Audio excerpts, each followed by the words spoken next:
You can tell the folk online that I'll try it without the microphone and see if that makes it any better.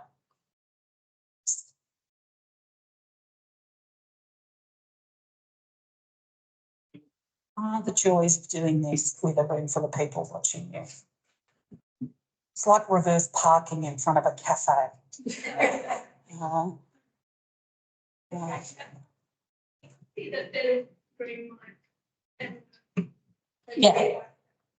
Yeah. All right, so we'll try without the microphone. Ash use my diaphragm like my old drama teacher taught me. Get into the room. Okay, so a funding update. Inspiring SA has to apply. All of the states and territories, we have to sort of apply for our funding. It's weird because it's non-competitive, but we still have to apply.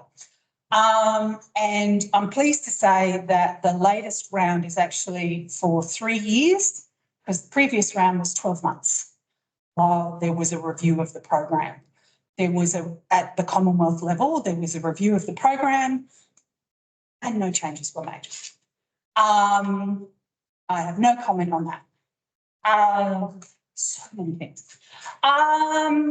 So the good thing is that we have funding for the next 3 years, which is great because I don't have to keep applying for it. But what that does mean is each year actually runs from March to February, which is why the grants look a bit odd, because that's when I have to report and I have to do all my financial acquittals. That's just the way it's landed. We've got some lemons. We'll just make some lemon curd. It'll be fine. But I have had questions about why do we have to have the stuff done by the end of February? It's because you need to report on it so that I can report on it. But I mean, like, there was a grant recipient who is a performer who got injured and couldn't perform. And so it's like, it's fine. Like, we have hard rules implemented by soft people. You know, life happens and we can be flexible with that. And I can report on that. So that's, you know, don't get super stressed. So the grants. So I currently have 3 grant rounds open. I wouldn't normally open them all at the same time, but I have just received the money. So I didn't actually want to open the grant rounds while I didn't have money. So it has arrived. It's May tomorrow. You want to get on and do things. I want to get money out of the door. I want to see you do great things. So I just opened them all at the same time.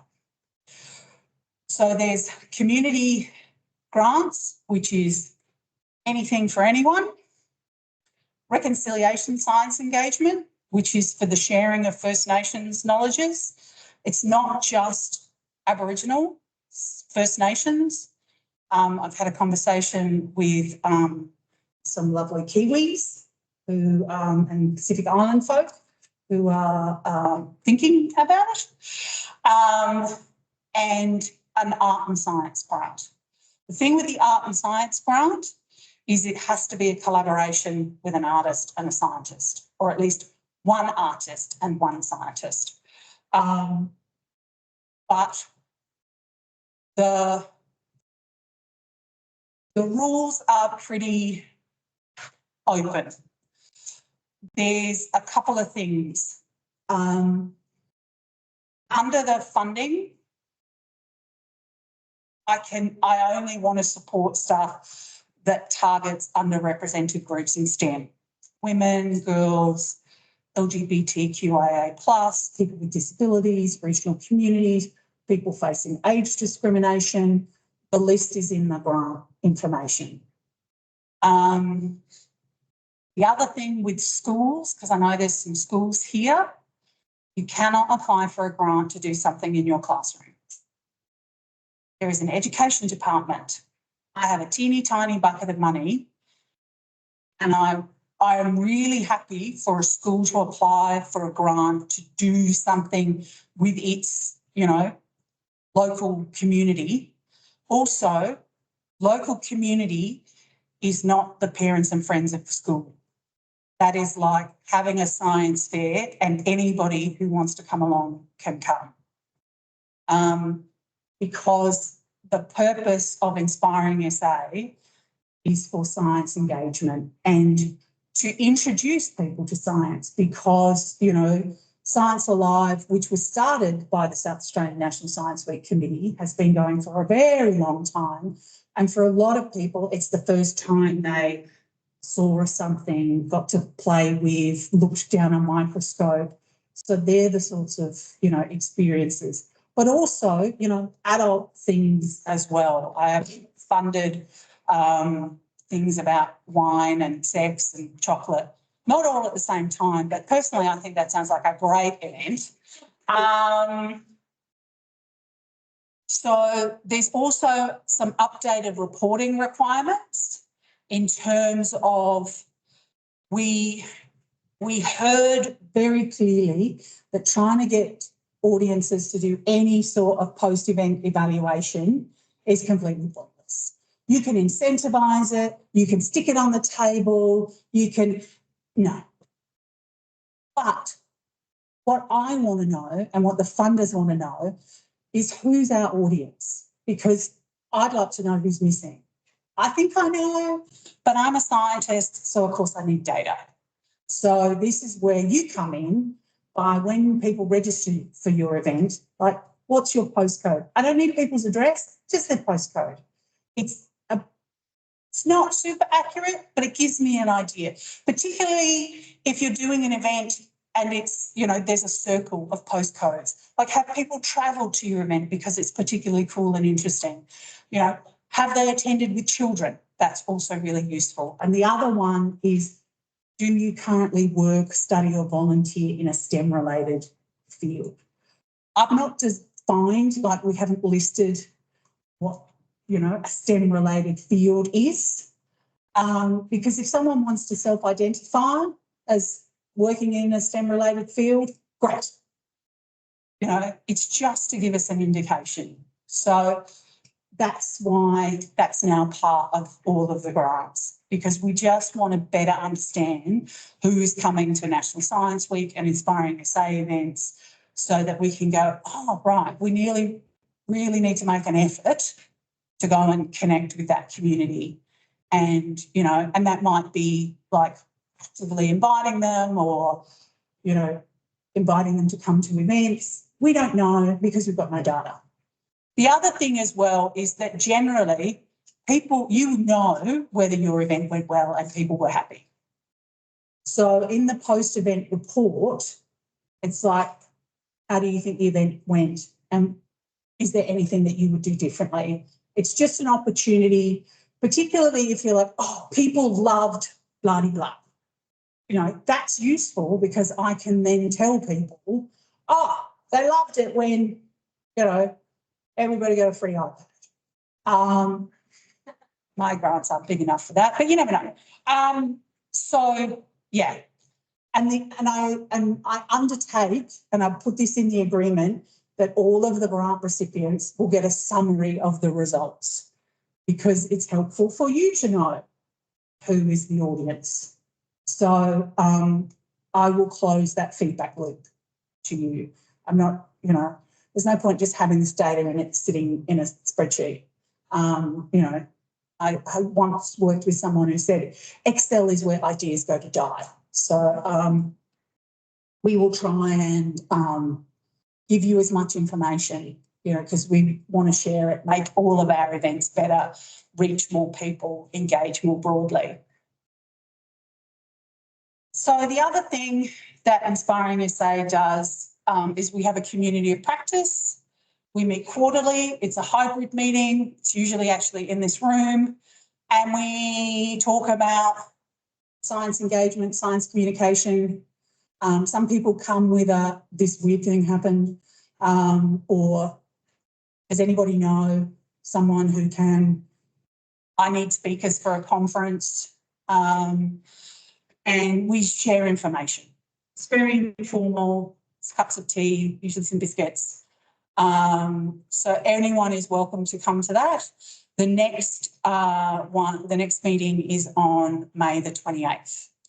If you want to come, just email me or inspiringsa@sa.gov.au and I'll add you to the calendar invite. The other thing, actually, I've got show and tell. Oh, hang on, no. Ah, yes, look at me, I was organised. When I first started, I worked with a graphic designer and we created this map of the ecosystem, the science engagement and science communication ecosystem. There is a hard copy over there on the table just under the window and post-it notes. If your thing, your organisation, your club, your group, your facility is missing, please let me know. We're going to update this and release it in National Science Week. This is on the Inspiring SA website under the news tab, and there's actually an email address on the thing because I knew the second I would release it, someone would say so-and-so was missing. And of course, they have, which is great. But I know that there is more happening. So have a look and let me know if you know of someone else that is missing. What else? Okay, we'll just go back to that. I think that's really it from me. Does anybody have any specific questions about Inspiring SA that I haven't covered? Yes. Is it okay to have a school? Yes, absolutely. Schools can host events, but I've had applications where people have said it's open to the broader community. We'll stick it in our parents and friends newsletter. I'm like, that's not the broader community. Like if you stick it in your local council's newsletter, great. Yeah. But schools can absolutely host events because you have some amazing facilities and, you know, your community hubs. So amazing. That would be great. Yeah.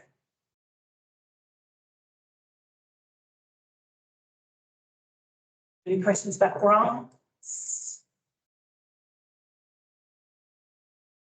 We'll be here for a while. So if you think of anything on the chat, Emma? No.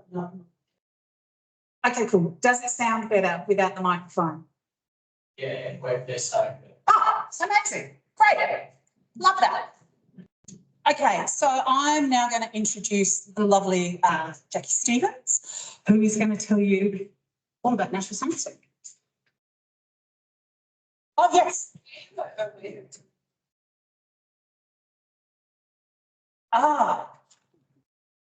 we're not using the mics. I don't know how to turn them off, but I can. But Evan is. We need to get into that cupboard, don't we? Yeah, probably. Yeah.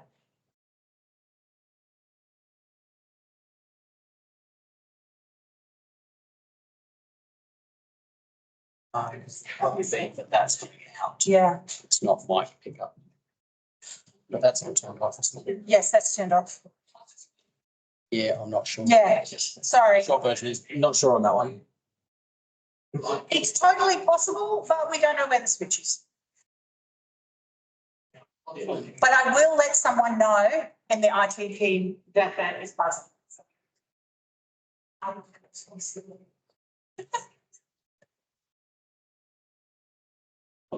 You go ahead. You go ahead. Okay, thank you. Okay, hi everyone. Thank you, Alison, for introducing me. For those of you who don't know me, my name is Jackie Stevens. I'm an associate professor based down at Flinders Uni, but I have the privilege of being the chair of the National Science Week Committee and have been a member of the committee for quite some time now. So since 1997, National Science Week has been providing science engagement events around the country. It's grown over that period of time to now be one of the biggest festivals in Australia. And essentially, South Australia does it bigger and better than any other state. So I'm just going to blow our own trumpet while I've got the floor. Basically, as Alison's already hinted at, the National Science Week website is where people go to register their event, and anyone can register an event. But there is someone at the back of that website who actually checks that all the events that are registered are actually about science and not about other stuff that may potentially misinform the community or perpetuate stuff that isn't actually science, like magic healing powers of crystals, as Alison mentioned before. So it is the official Australian celebration of all things science, engineering, technology, maths and medicine in Australia. So it's our national event. It happens all around the country throughout technically 1 week of August, but tends to kind of run throughout the whole of August, particularly here in South Australia. And during that period in August, there's over 1,000 events that happen around the country. It's dropped off a little bit over COVID, but it's starting to pick back up now that we're sort of coming out the other side of that. And the events range from events in schools, pubs, universities, libraries, community centres. There's all sorts of things that are run, and they target all age groups. So there are events that are specifically for the younger age groups, but then there's also adults only wine tasting events and things like that as well. They happen everywhere across every state and territory, and most of those events are actually being run by volunteers or people who are doing this science communication in addition to their normal job. So most of the events are done by volunteers. Only a small number of the events are actually done by people working as science communicators in their day job. So there's lots of people who are doing this because they love science and they want to share that love of science with other people in their community. If you are thinking of hosting an event, and we assume that you are since you're all here today, there's heaps of resources on the National Science Week website. The website link is on the screen. It's scienceweek.net.au. There is a toolkit there with different graphics and things that you can use to make people aware that your event is part of National Science Week. That includes some of these little characters that you might be familiar with. They've been our kind of visual branding for Science Week for a long time now.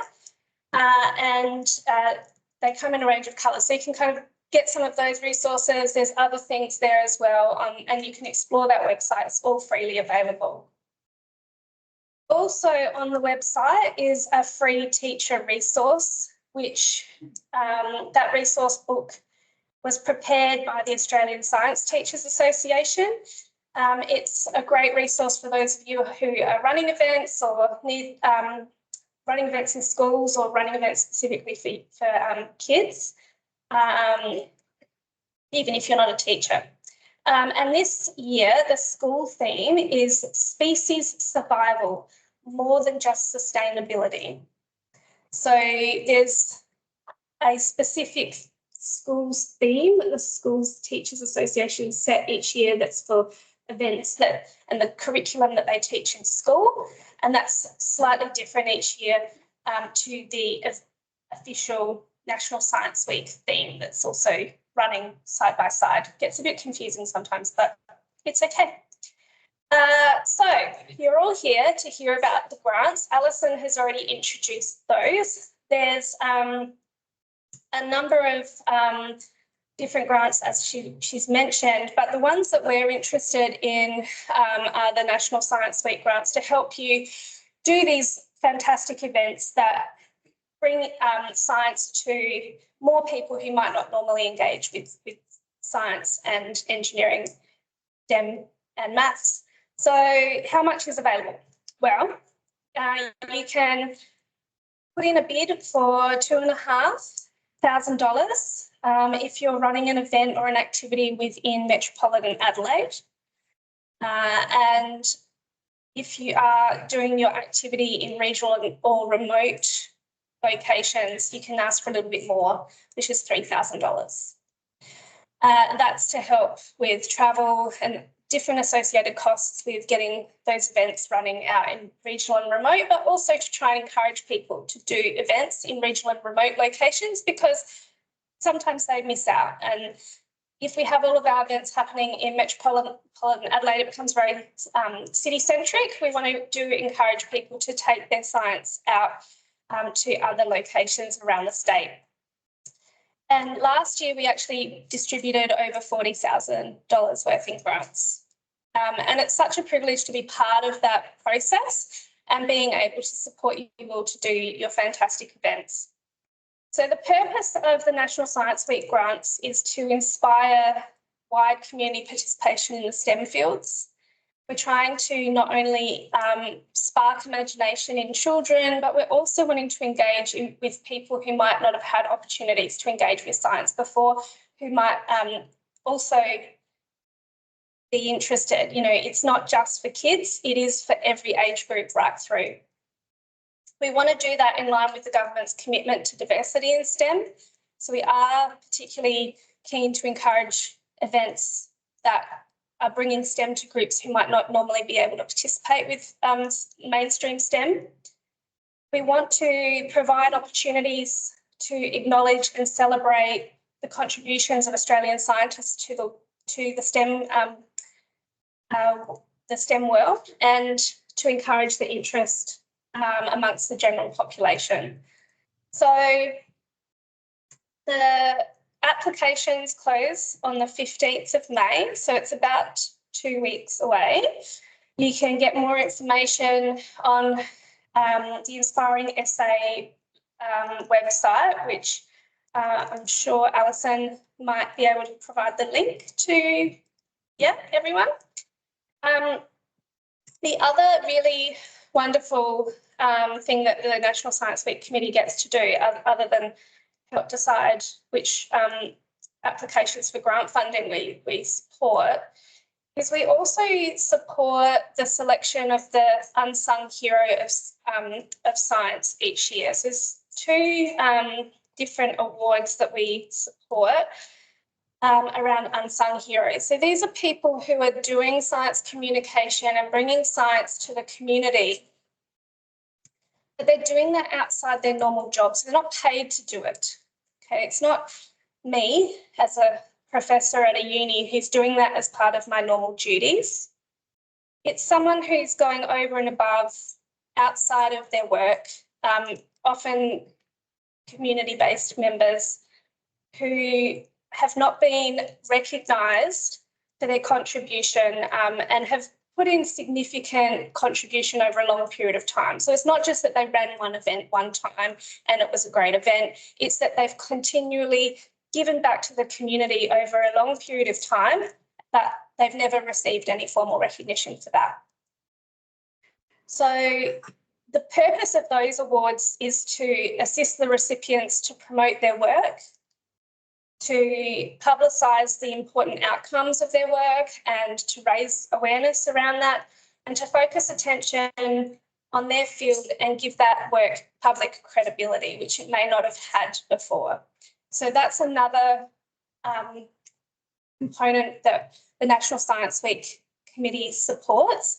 And we encourage people to either self-nominate with supporting evidence as you require from the grant application, award application process, or if you know someone who's doing this kind of work that's never been recognised, to nominate them. And it's actually really lovely when someone gets nominated and they didn't know they were nominated and they win, and we have the pleasure of giving them an award, and they finally get recognition for that work that they've been putting in over a long period of time. And we've had people that are doing, it's just a passion project that they do in their spare time, monitoring things like bats or dolphins or, conservation work around the state, explaining things to kids in conservation parks, all sorts of different people over the years that we've been able to give those awards to, who just do it because they love the work, but they don't get paid for it. So that's a little bit about the National Science Week committee and what we do. As I said, it's a real, I'm up here speaking, but it's a real joint effort between the committee, and it wouldn't work without the other members. So I do want to just formally acknowledge them while I've got the chance, for all their help and support, because it's a great committee, but it's also a bit of work, and we don't get paid. We're all volunteers. So yeah, it's good fun. Any questions about National Science Week Committee or the grants? Yes. Historically, you have what percentage of those? It's what it depends, because each year's been different in the number of applications we've had, and it's somewhat constrained by how much money we have. Alison has kind of a finite amount of money. We try to fund as many events as we can within that small bucket. I mean, it's not huge buckets of money that we're talking about, but $2,500 or $3,000 can be just enough to get an event off the ground that wouldn't otherwise. So if we can, we try to fund everything that we can within the scope. But we do go through we have a little grants committee. We all read them individually. We rank them. We try to go through and do it in a meticulous and kind of rigorous way. And then we come together with our kind of top however many and work out. And then there's always a bit of argy-bargy discussion about, I really like this project and someone else likes that project and or that event, and we try to work out how best to distribute the money so that we can put it where it's going to make the biggest bang for buck in terms of getting more people along to events. Yeah, so there's 10% or 50%. I couldn't Definitely.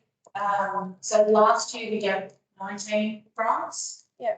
And how many applications do we have? probably in the 40. 40? Yeah. So it's, it's about half last year. It's probably about the same the year before. I mean, it's been up and down.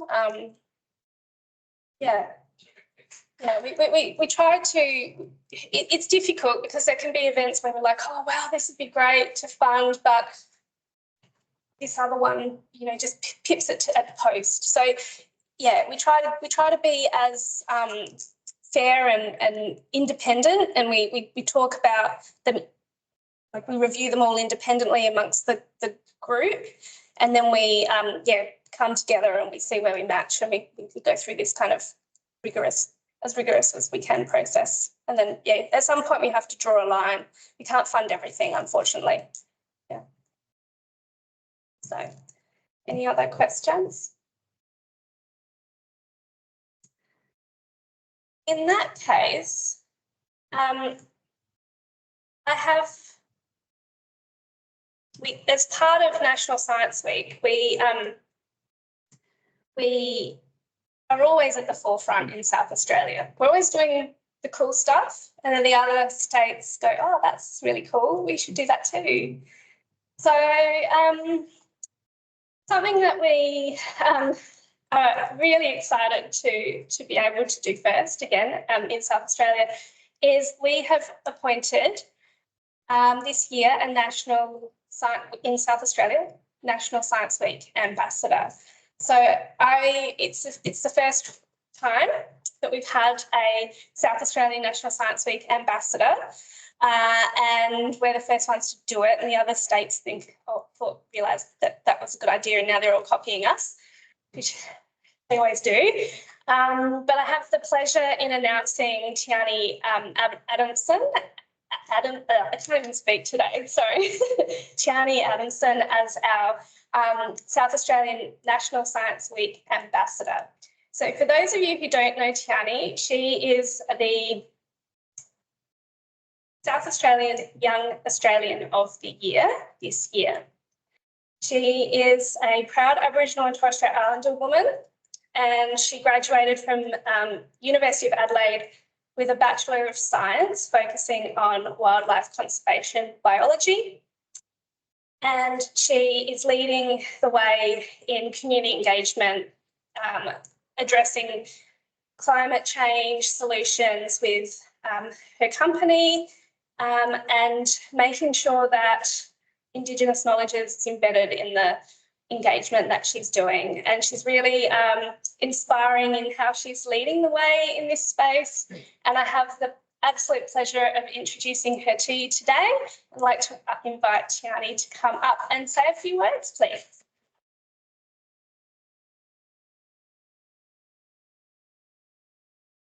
Thanks so much, Jackie, and thank you, Alison, for having me. Kapakurth, everybody. Good afternoon. I hope you can hear me all right down the back. Is that loud enough?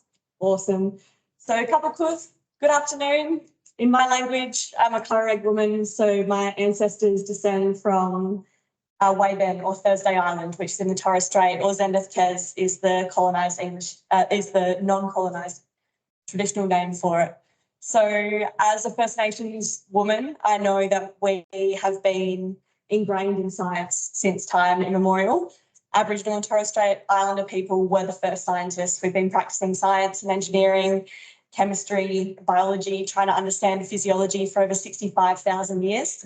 And if we got science wrong back in the day, we died. We were hardcore experimenters and hardcore scientists. So I'd like to acknowledge that we're here on Kaurna country, or Kaurna Yata, and pay my respects to Kaurna Mayana, the Kaurna people and their elders past, present and emerging.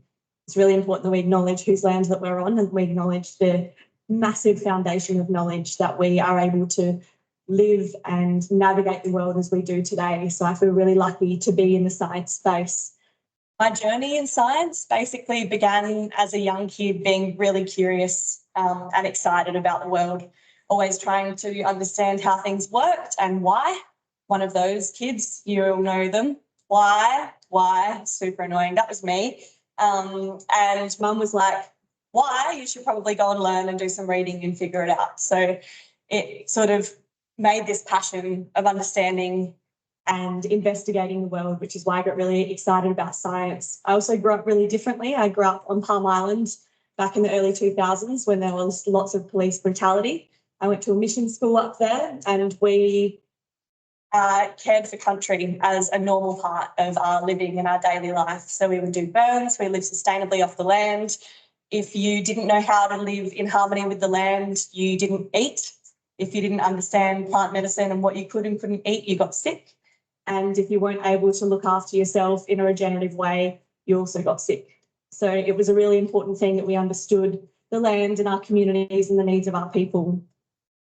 I feel really honoured to be an ambassador for National Science Week. I love science, massive nerd, really proud of it. What I do in my full-time job is I work for a company called CH4 Global, which is CH4, methane. And basically what we do is we're a climate tech company and we work on methane mitigation. So a third of the world's methane emissions come from cow burps mostly and farts. Really gross. We've made this massive production system of the livestock industry to feed our people. We know that agriculture is really important in looking after everyone, but we've done a lot of things wrong in that way. So we've got this atmosphere that's warming really quickly with methane that heats 80 times more than carbon dioxide, but it's also a short-lived chemical than carbon dioxide. So we work on solutions to be able to mitigate this by feeding cows a little bit of seaweed in their diet, and it reduces their methane output by up to 90%. So very cool stuff. I think it's awesome. It's probably the second love of my life is seaweed, which is super lame, but that's all right. I'll own it. We've got 1.8 billion cattle in the world who are doing all of this damage. So we have a really massive potential. We're hoping to influence 10% of the commercial industry by 2030, which is millions of tonnes of methane mitigated in the atmosphere, which is really exciting. My background before that, I worked for the CSIRO in two-way learning. So working with communities on the ground, understanding traditional science and working out ways that we can merge that with Western science. They're the same thing. They have the same legitimacy. Old people have PhDs. They just don't have the paperwork behind it or the theses that you have to arduously finish off. So we have our own cultural ways and knowing and understanding of having this sort of hierarchy of knowledge that we have within our communities. I went on the RV Investigator and did some research at sea from Darwin down to Western Australia, did lots of work on marine plastics, understanding cetacean movements, and a lot of different work with Bowman tracking, which was really cool. And that two-way learning space with CSIRO, working with traditional science and Western sciences, has made me a science communicator today, being interested in bringing that together with industry and teachers sort of going, you've got a unique skill set that we don't understand yet. Can you tell us about it? So now I do a lot of work in science communication. Last year, I spoke to over 1 million people about climate change and First Nations justice, which is pretty cool. Makes sense why I got really burnt out and tired, but that's a really good feat for me. I love being a scientist because of that curiosity for understanding anything, and it gives us a really powerful platform to create meaningful change.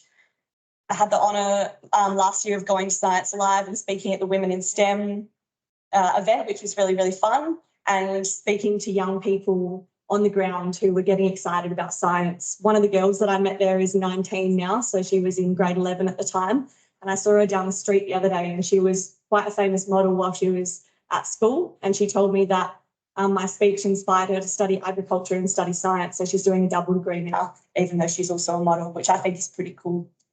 And be a model and a nerd at the same time. We know that we all have various hobbies and different things. We're not just dedicated to science. I also had the privilege last year as a science communicator in National Science Week to go on the Science Hour with Dr. Carl, which was really cool. So I got to answer a bunch of random questions. One of them was, do you think that whales are beaching themselves on purpose? Which was interesting. So I'll let you figure that one out and what you would have answered. A group mission of mass destruction, the whales there, interesting stuff. So the National Science Week committee, we've heard lots of different facts and statistics about it through Alison and Jackie as well, some of them that are already in my notes that I've crossed out as we've been talking. But it's a really fantastic week to have events all over the country and bridge the gap in science communication. We know that we can get really caught in our amazing worlds that we love so much. We're so dedicated to the science or the STEM fields that we're in, and it's our passion, it's our love, and we can't simply understand why someone wouldn't get why this is so important and the crux of our own existences. National Science Week is a really great platform to bridge the gap in comms and make this information more accessible and to make it fun as well. I know that if you're interested in science, you would have had some point in your life where you've had a lecture or been taught science that was very uninteresting to you. Just because you like science, it doesn't mean you like it all. And for some people, all of their science education feels like that. So I think we have a really amazing opportunity through National Science Week to change the way that we view science. I always tell kids when I speak in schools that science is just being curious about anything and having a passion to understand and know more, and maybe to change it, make a difference, or maybe just to get really ingrained and understand what's going on. So I think it's a really fantastic way to do that, to get really creative and innovative and to be able to bridge the gap in accessibility. We know that science has also been geared mainly towards white men for a really long time. Pretty cool in the audience to see that we've got a really diverse group of people here, which is really awesome.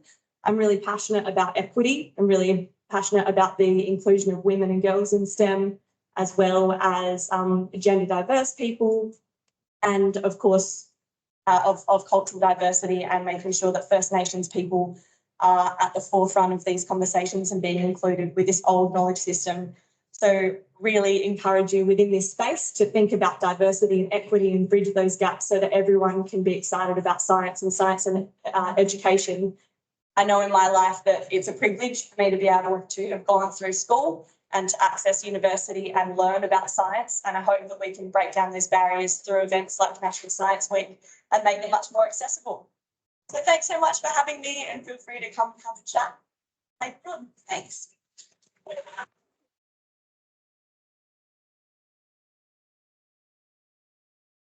So the other, I already hinted that South Australia is always at the front of doing the cool stuff. The other thing that we just wanted to make everyone aware of is that a couple of years ago, around when Alison came on board as our Inspiring SA coordinator, the National Science Week Committee here in South Australia realised that we really need to think differently around the science communication and bringing together the two-way learning of Indigenous knowledges and Western ways of doing science, and recognise the importance of First Nations knowledges in this space. So with permission from the local Kaurna languages group, we were gifted a name. Do we have a slide with the logo? Okay. Don't have a logo with the slide, a slide with a logo rather, but we were gifted a name for a First Nations science festival. I'm not going to try and pronounce the name because I still cannot say it properly, and I don't want to disrespect the pronunciation. But essentially, the recognition of First Nations knowledges and the fact that First Nations people were the first scientists, they continue to be leading the way in this space. We have a curated First Nations Science Festival within South Australia. Of course, the other states thought that was a good idea, and now they're all copying us and going to do the same probably from next year, because they've realised that that's actually a good idea, because we always think of the good ideas first. But basically, the First Nations Science Festival is open to First Nations and Indigenous people who are doing science events and registering those within the platform of National Science Week. It's not just Aboriginal and Torres Strait Islander people's events, but it is also open up to Pacifica and Maori researchers and scientists as well. They don't have to be, based at a university, or it can be community science that's being done. We are really encouraging people to, if they know of anyone or they're doing any work in this space, to please put forward their event as a First Nations Science Festival event, and we will look at whether or not it fits with the festival. What does that mean? It means that we actually curate those events and badge them as part of that curated festival. So you can't just go, oh, I talk about Aboriginal people at some point during my discussion and you get included in the list. We actually are vetting all of those events to make sure they fit with the intention of that event. And they get badged that way. They get flagged in the program as part of that particular First Nations Science Festival. And I don't know, did you want to say anything about that? No, I think it's really exciting. Can you, I'm terrible. I don't speak Kaurna, unfortunately, and neither do you, so that's fine. I've never seen the word, but a really exciting opportunity. South Australia has led the way in this space for a really long time. Last year, the Kaurna community put on the first statewide Women's Fire Sticks conference, which was all about cultural burning, and obviously being women's conference, it's only for women and non-binary people as well, which was an amazing way of including land management and traditional science into things. This year, next week, there is the Women's National Fire Sticks Conference here in Kaurna Country. So that's really exciting as well. So there'll be a burn, you can see smoke around Thursday, Friday next week. That's why the women are burning. So really exciting stuff. But South Australia and the Kaurna community has really been leading the way in including that science. And it's really important. We know that our people have been here for a really long time trying to access grants and access this sort of acknowledgement. It takes people like Jackie and Alison and all of you to ensure that our knowledges are included respectfully and giving us that platform and that help to be able to have our voices heard and have our knowledges shared properly. So it's nice to be included now, which sounds sad, but it's true. and go along to the events. If you see the First Nations events advertised and you've got some time in amongst your busy schedules, go along. I tried to go to as many of the First Nations events as part of the Science Festival last year. They were all so fantastic, so just so much full of knowledge and learning, and I just want to push this event for and push for people to go and share with your colleagues that this event is part of and sitting inside the umbrella of the National Science Week event. I don't know if there's anything else you'd like to say on that, Alison. You might have some words to share. I'll hand over back to you anyway. Thank you. The only thing I would say is that when we're talking about science, particularly in a First Nations context, it was interesting because we were lucky enough to work with the fabulous Auntie Ellen Trevorrow, who is an amazing weaver, and include a weaving workshop. And I did have an interesting conversation with a person who was like, how is weaving like science? And I took a breath and centered myself and explained that it's possibly some of the oldest technology in the world. And it's so great that it's still here 65,000 years later.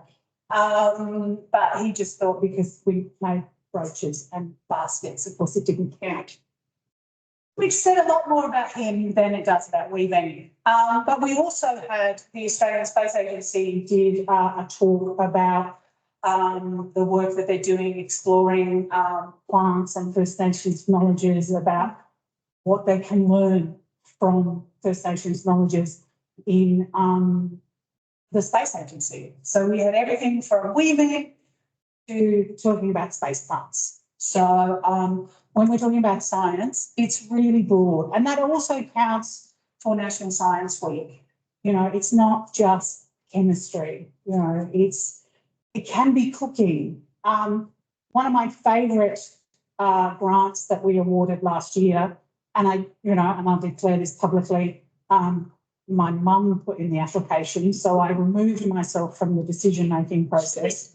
The South Australian CWA put in a grant application and they did an e-textiles workshop, which was amazing because a lot of the older members had no idea about e-textiles, and they brought like their children and grandchildren and then made things that lit up, and they want to do more, you know, and that's science. But we also funded, you know, an inflatable planetarium going to Port Lincoln Light for a few days and then doing a whole bunch of stuff about space.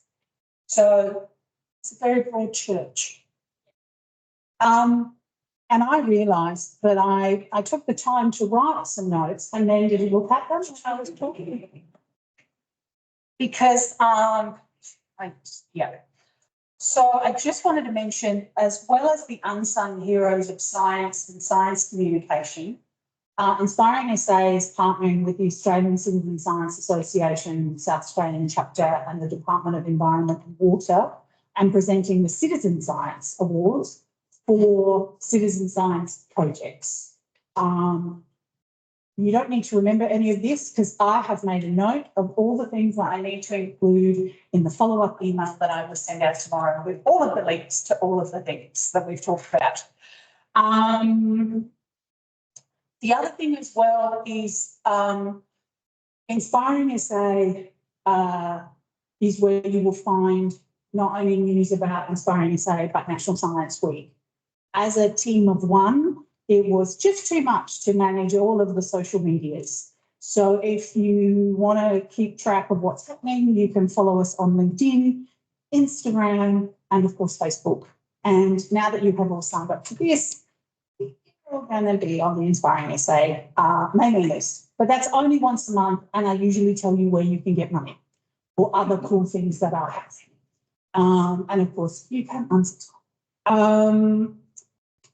So yeah, the other thing as well, because you do need to eat all of the cakes, or not, because then I can, all my colleagues will love and adore me when I bring them morning tea tomorrow. But there's some post-it notes, and there's the ecosystem map, but there's also suggestions for Inspiring SA. So Inspiring SA also wants to support the science communication and science engagement community. So we do the community of practice. We've done some training. We did introduction to disability access with access to arts. We worked with Queers in Science and did LGBTQIA+ inclusion in STEM. Is there some professional development you would like? Is there a thing that we could do? I make no guarantees, but if you don't tell me, then I don't know. So, yeah. Grab a piece of cake, have a thing, unsung heroes, done that. Questions? Me or Jackie? That is fine to say. Yes, it has become a bit of a joke, but it's really National Science Month. It's not Australia. Yeah, well, yeah, and I mean, that's the thing, we do 1,000 events nationally, if you try and squish them all into a week, then, you know, it limits what you can actually attend. So they do get stretched out a bit. So yeah, that's fine. Yes. National Science Week, which is actually our month, we were thinking of astronomy, okay? Yes, And then at the mercy of clouds and like. absolutely. That's the shift in. Sure. That's, yeah, so hard rules implemented by soft people because clouds happen. During COVID, we had to become fairly flexible with some of these things because people would get COVID and we had to shut down. There was suddenly a lockdown, so we had times. So we got flexible. Yeah, and we understand there are sometimes things like cloud cover that means you cannot see the thing that you want everyone to look at. Yeah. So, you know, we're fairly reasonable. We're not, you know. Yeah. I mean, and that's the thing, you know, we've worked really hard on like the application form because, you know, it's literally, you know, a couple of $1,000. So we don't need war and peace. Like, what are you doing? Why do you think it's cool and interesting? Who are you doing it for? How much money do you want? You know, and we have all run events that have been rained off or, you know, the presenter got sick and you've had to postpone. So yeah, it happens. It's fine. Yeah. We had during COVID, we had some events that, you know, had to happen in September or October because of various. Or the following year. Yeah. Various lockdowns, Yeah. this, that, the other, people sick, whatever. Yeah. So we understood that. And I think, you know, we have, while we would like it to happen during National Science Week, and honestly, interstate is still pretty much happening in that week. More and more, they're slowly doing the same as us, which is allowing people to have things throughout the whole month. But yeah, we have made, you know, there's always exceptions to the rule when there's things happen. Life happens. Yeah. We have to be flexible in this day and age. We understand that. And I have no interest in going through the paperwork and trying to get the grant money back. No, it's too hard. No one has got time for that because it has to go through the government system. And I'll just leave you to imagine what a joy that is. I mean, we would rather see the event happen Eventually. in September or October, you know, than to have to try and get the money back and do the paperwork to do that. So if the clouds or it rains and people can't see. Yeah, that's fine. Just keep me informed. Yeah. That's all. Yeah. Put a plan B in there. Yeah. Absolutely. No one likes. So, yeah. Any other questions? I will send a follow-up email tomorrow with links to all of the grants, the Unsungs, the citizen science, the ecosystem map, the social media. I think the other thing just, because I don't know obviously where everyone comes from, but if you know, like if you're someone who's working in a university at the moment and you know that there's a group of students that do something, we're encouraging student groups at the unis or student groups that are doing stuff to also have a look at doing events during National Science Week. Last year we had a group from Flinders University Marine, the Marine Biology Club. They ran a fantastic event. It was really aimed at preschoolers, but I went along and had a look and it was really, really great. The way that they had set up all of these activities, got the students, mostly PhD students, involved in communicating their science to families and young kids. They got the kids into the touch pool and touching all the, you know, bits and pieces that they had there. It was, you know, a group of students who then can put that on their CV. They've put through, you know, I think it was quite couple of hundred people through on the day. And they've been able to add those skill set to their repertoire. And it's so valuable for those people in that kind of early phase of their career in learning how to science communicate. So if you do know of PhD students or groups of students at your universities who are interested, also encourage them to put forward events as well. Sometimes they're always a bit scared that they're not actually allowed to, or they're not eligible, or that that's not right. So it's not just Yeah. the nerd, like the working nerds, Yes. the adult nerds, it's also the student nerds as well. Yes, Alice.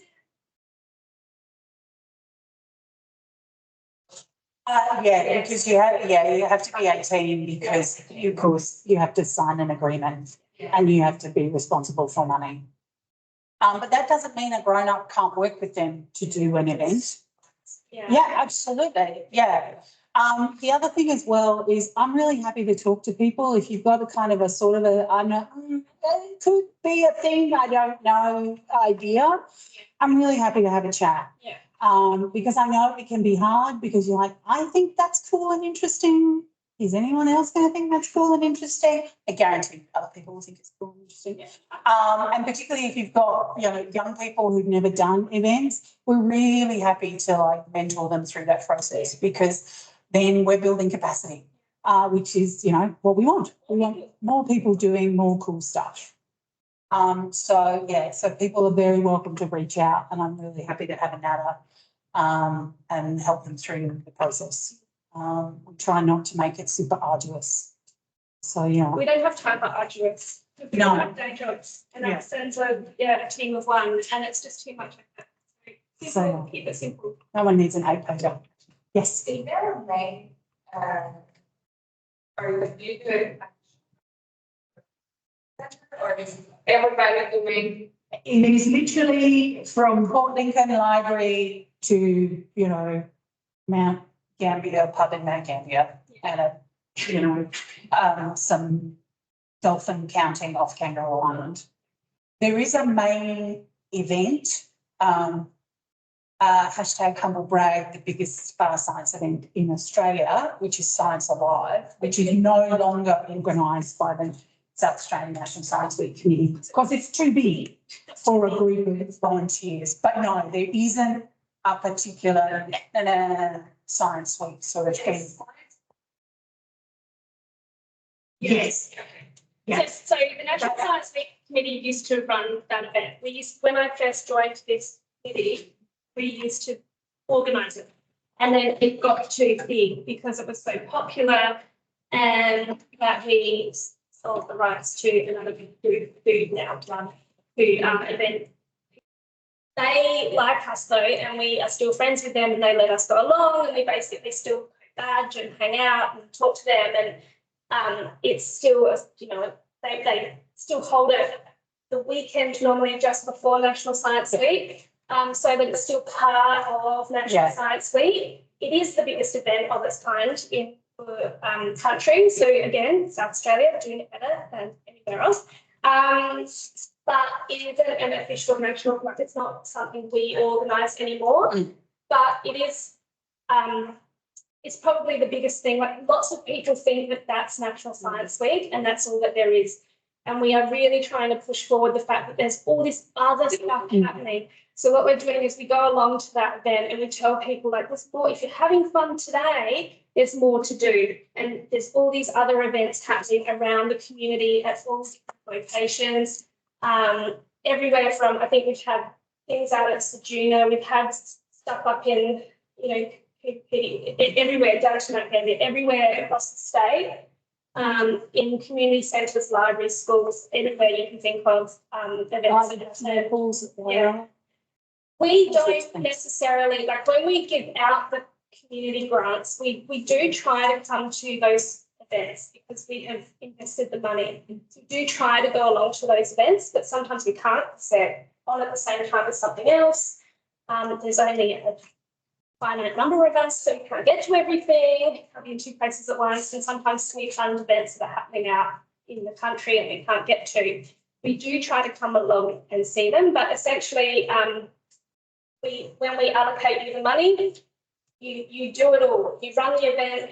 We're not kind of coming and checking that you're doing it the way you said, but we do want the report back to say, this is how many people came, and let us know how well it went, because we do like to get that feedback. And Alison has already said that she doesn't really want to have to chase you up on how you spent the money, because she does need to do the reporting and the acquittals. But it's great for us to hear how the event went from your perspective, because it gives us the warm and fuzzies about being on the committee.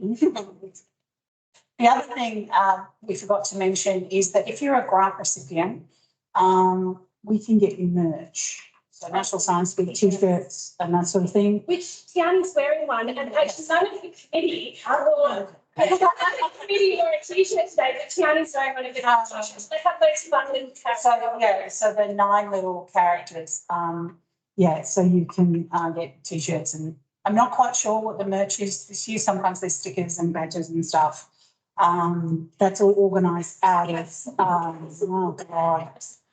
Sorry, it's a bit of a running gag. At one point, we had almost 300. And we're like, why did we have 300 caps? Baseball caps. Last year it was we get a cap. Everyone got a cap. Everyone does take those caps out everywhere. Just get rid of caps. So we can also banners and those sorts of things. So yeah.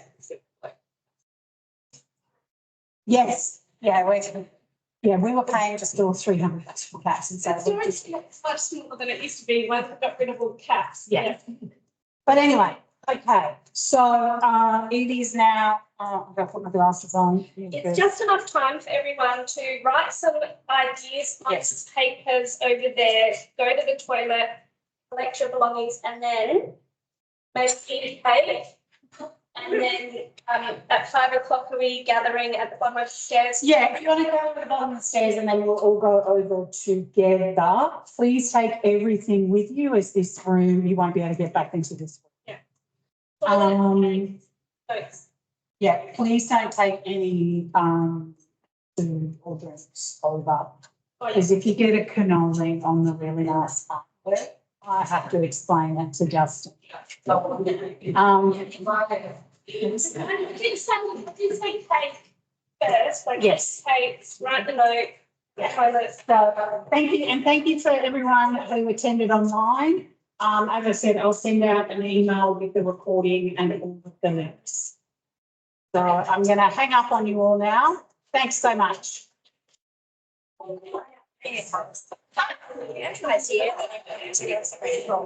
Yes.